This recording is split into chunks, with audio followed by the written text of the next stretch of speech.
Good morning, Duke.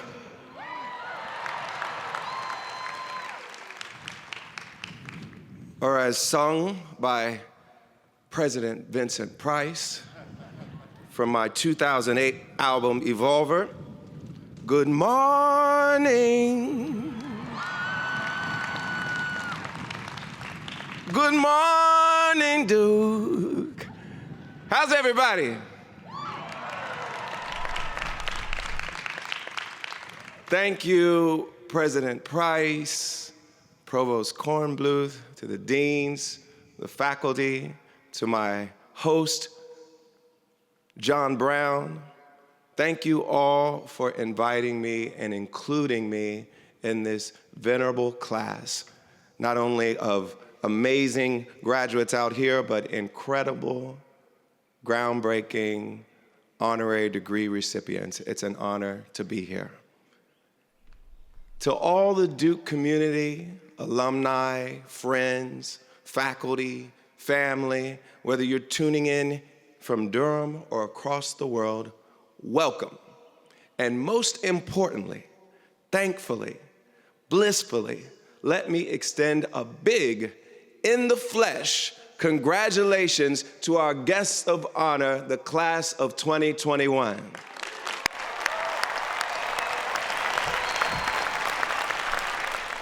What a day, what a year, what an accomplishment. Congratulations, DDMF.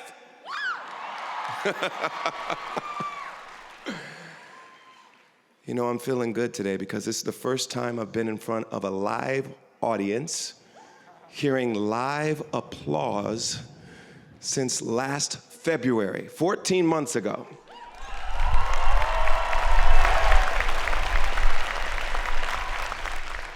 For a needy performer like myself, this is a very big deal. It feels very nice. Thank you for the love. I needed it. My wife has been exhausted. But this is not my first time on your beautiful campus. Way back in 2004, I performed at LDOC with someone named Kanye West. You guys heard of him? In those days, I would play piano and sing the hooks for Kanye and hope that people would notice me. And then later that year, we released my first album, Get Lifted, and I'm realizing today that maybe it's thanks to Duke that my career took off. I wouldn't be an EGOT winner, a DGOT winner without Duke. And I'm thrilled it's brought me full circle back to speak to you on this very momentous day. Seriously. This is a special milestone for all of you. And if you don't feel it yet, that's okay. When I was prepping for my own graduation way back in 1999, were you guys alive then? Barely. I remember feeling pretty indifferent. Back then I was too cool to care about this silly ceremony. I'd already done the work, I'd already made the friends, I'd turned in my papers and passed my tests. What was the point of all this pomp and circumstance? But during the actual ceremony, I realized that being together is the point. Being joyous is the point. Celebrating is the point. We have so few moments to enjoy these rites of passage, to just revel in our accomplishments with the people we love. Today is one of those moments. And of course, after a year, when we could barely gather at all, it takes on a special meaning.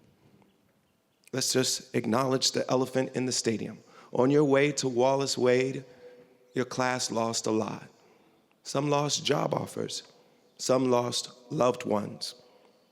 And all of you lost a whole year of those little moments that make college so special, the in-between moments. Those late nights in Perkins sitting across the table from your delirious friends. Those talks in the common room or spontaneous lunch dates. Those weeks camping out in the freezing cold for tickets to a sports game, because apparently we do that here. Those nights dancing around burning benches after you win, because apparently that's a thing we also do here. But all this loss is no joke. I keep thinking about your senior performances. Losing those would have been tragic for me. All of you band members and a cappella singers and dancers and improv aficionados, I feel your pain. You've lost something that you won't get back. I won't sugarcoat that. It sucks. But from what you've lost, from all this vast, incalculable loss, you've also gained something. The fact that you're here today, graduates of one of the world's greatest universities, means that you've had to approach life with a certain competitiveness. I know because I did it too. I skipped grades to get ahead. I worked hard to graduate second in my high school class, went to Penn, graduated and got a job as a management consultant at Boston Consulting Group. Yes, I did that too. And that path required this constant drive to push harder, reach higher, do better, to try to be perfect or close to it. I'm sure that sounds familiar to a lot of you. But over the past year, you were forced to pause, to see yourselves not just in competition with one another, but in community with each other. Anyone getting sick was a risk to everyone. We all had to slow down, social distance, cover our faces, stop filling our days with maximum productivity, and simply keep each other safe, keep each other alive, care for one another. And this perspective you gained will serve us all, because while that competitive drive that got you here can be an incredible gift, it can get in the way too. We all know that for Duke to win, UNC must, I think we say GTH. Is that right? Okay. But that competitiveness can be a slippery slope to thinking, for me to get ahead in life, for me to succeed, someone else is going to have to lose out. Someone else is going to have to suffer. And you let that competitiveness take over your thinking, and you might start seeing life as a zero-sum game. This kind of thinking has poisoned our democracy from the beginning. One of the most important books I read this year was by a friend of mine named Heather McGhee. It's called The Sum of Us. In it, Heather lays out exactly how much that zero-sum game has cost us. America's story has always been marred by efforts to exclude, to dominate, to subjugate, to keep certain groups of people with no voice, no power, and no opportunity. Workers, women, indigenous people, black people, immigrants, the LGBTQ community, all because of a fear that if those people did better, somebody else would have to lose.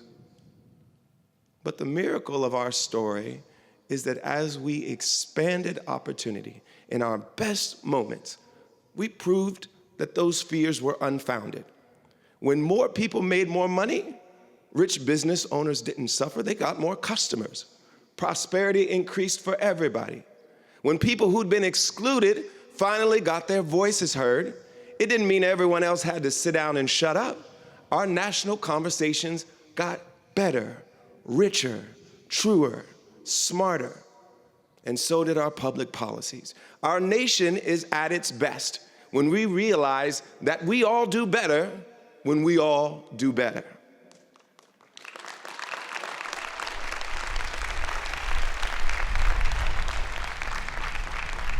Yet today, we're still fighting against that old zero-sum thinking that's been holding us back since the beginning. We see it in efforts to deny people their right to vote. We see it in the shameful recent attacks on trans rights. We see it around the world, across the globe. Nativism, sectarianism, exploitation, and authoritarianism are gaining ground. We see it in efforts to hoard economic opportunity. Today, the 26 wealthiest people on the planet own as much as the 3.5 billion poorest. And powerful people are spending lots of money lobbying to keep it that way. And of course, we also see it in our policing and our carceral systems, in the simple fact that so many people heard Black Lives Matter and assumed it meant that other lives couldn't matter also. That's zero-sum thinking, if I've ever seen it. Now, I know some of you may be thinking, yes,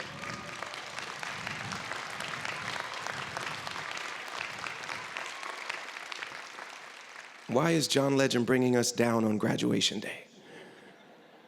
You wouldn't be the first to say something like that. I've been hearing calls to shut up and sing for my entire career. Shut up and sing. Okay. Well, as North Carolina native Nina Simone once said, it is an artist's duty to reflect the times in which we live.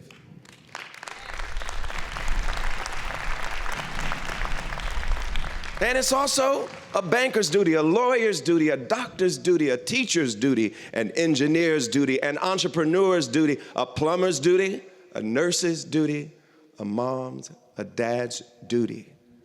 Class of 2021, Duke has poured all kinds of tools and resources and experiences into you. And I am asking you today to use them on behalf of our democracy, to remember just how interdependent each of us is on each other, to build communities that are healthier and safer for everyone, where everyone can live up to their full potential.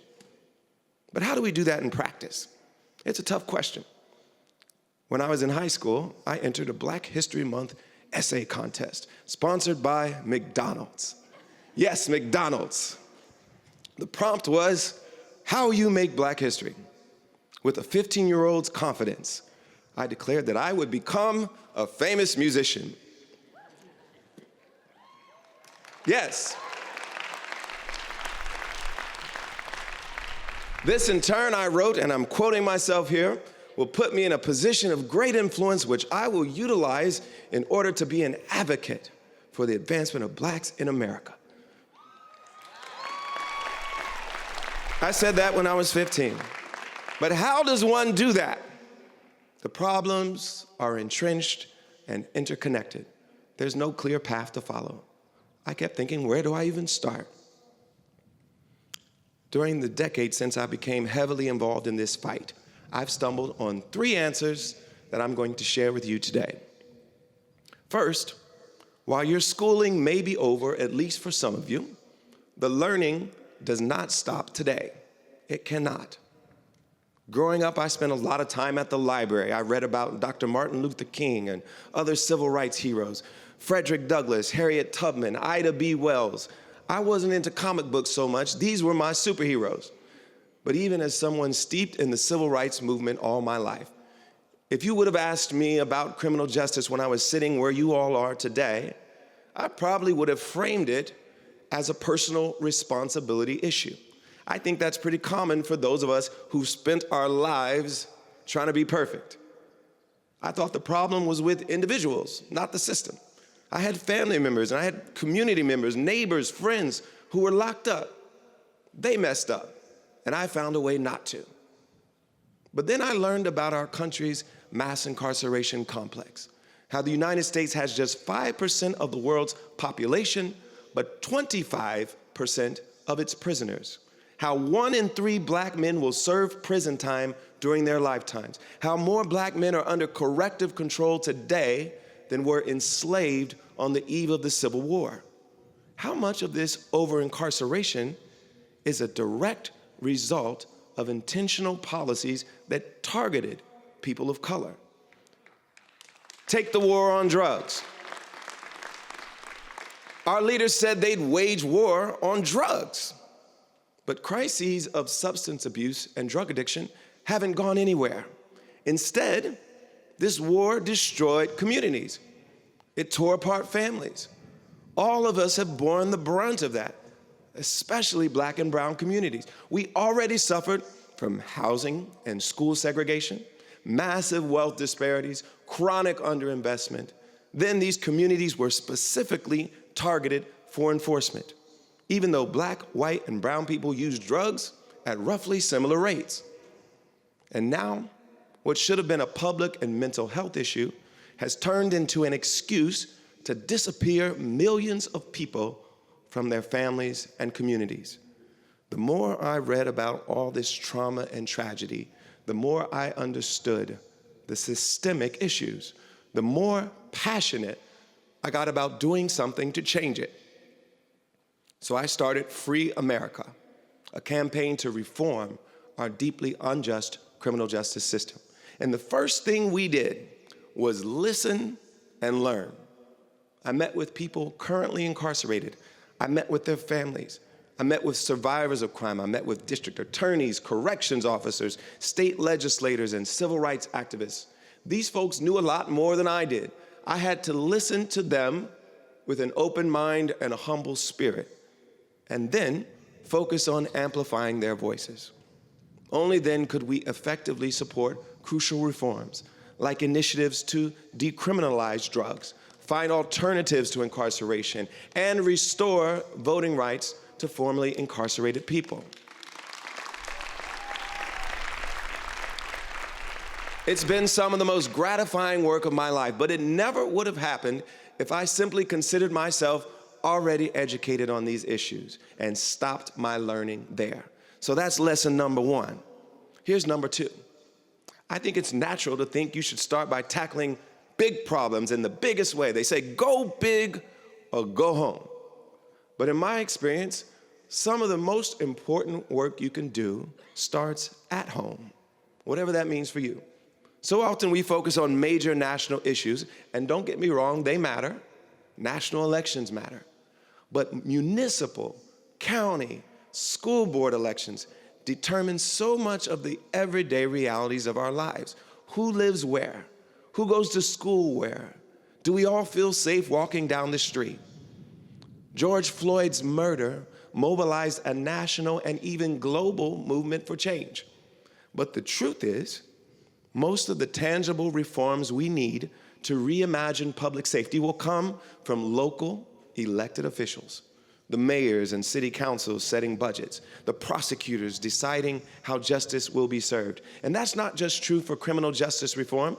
Local nonprofits, local organizers know their communities, and they know what they need in order to fight hunger and homelessness and violence in their local area. And I know some of you are about to move to a new community, each with its own unique historical context and social fabric. And just as many of you moved to Durham 4 years ago and adopted this city as your own, I hope you'll learn about your new home's past, present, and future. Find its change makers and boundary breakers, and bring your own unique gifts to the table to engage in the real, tangible bettering of your community. There is wisdom, strength, and power in community. You've learned that here at Duke. But don't forget it as you build community elsewhere. And third, when you feel lost in this tangled web of problems, know that in truth, the way out of it is simple. It's instinctual. It's called love. Love should be your North Star. Let it guide you.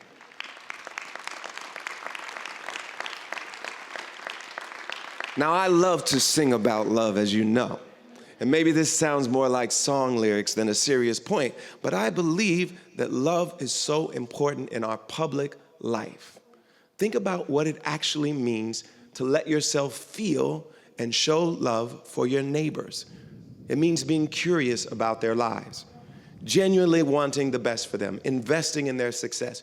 And once we recognize our interdependence, our mutuality, it's clear that love is precisely what our society needs. To look out for each other, to take care of each other. There are nearly 8 billion people on this planet, 8 billion strangers. What does it mean to love the people we don't even know? It means letting go of fear and embracing our shared humanity.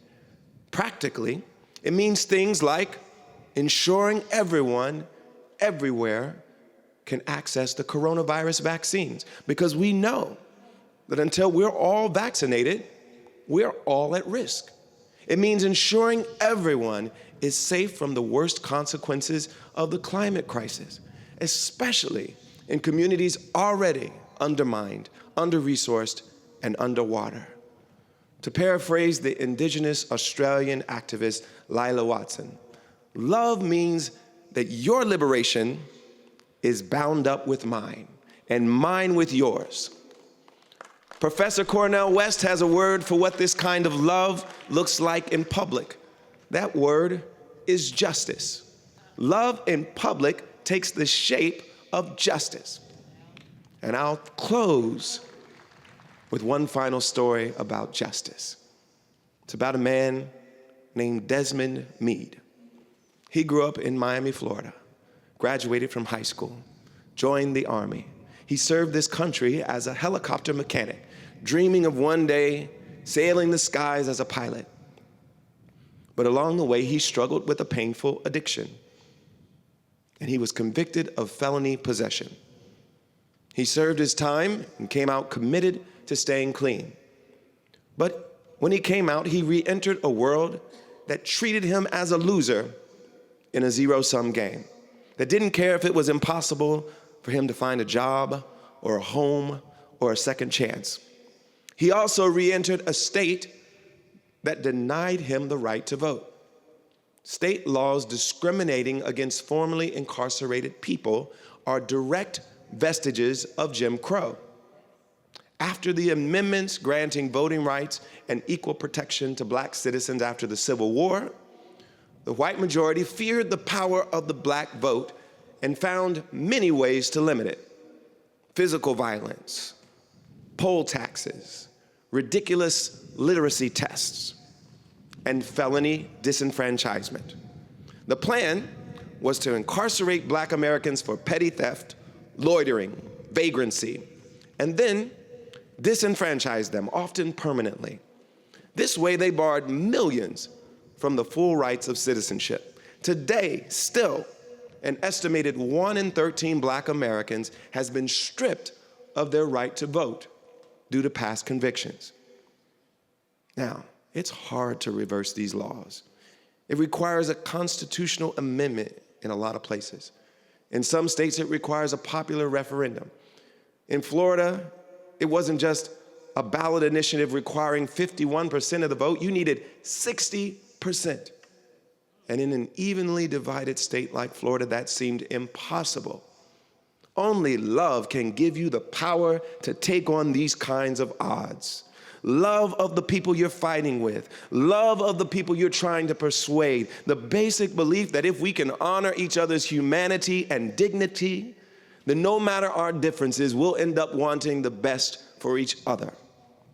Desmond Meade got sober. He went to law school, and filled with great love, indomitable optimism, and audacious hope, he launched a campaign to take on those odds.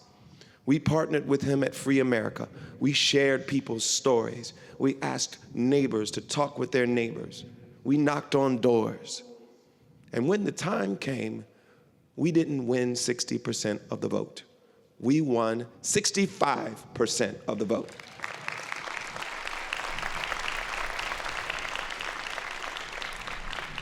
We passed a constitutional amendment that restored voting rights to more than 1.4 million Floridians.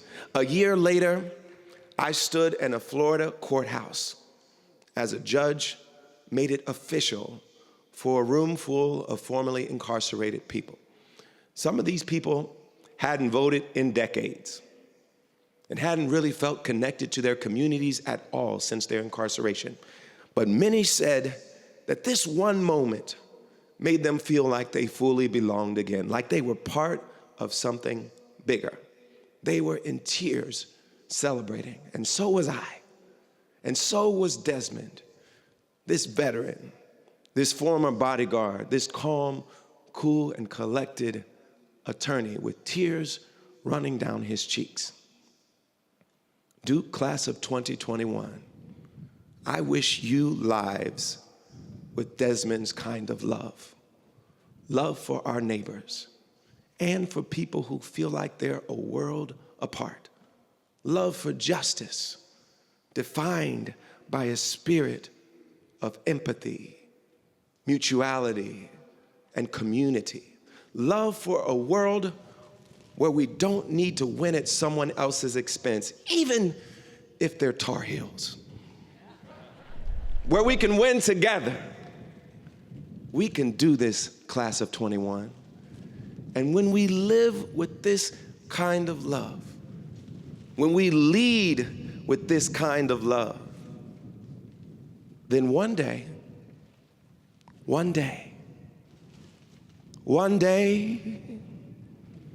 when the glory comes, it will be ours. It will be ours. Oh, one day, when the war is won, we will be sure. We will be sure. Oh, glory. Thank you so much, Duke. Congratulations. I love you. Thank you.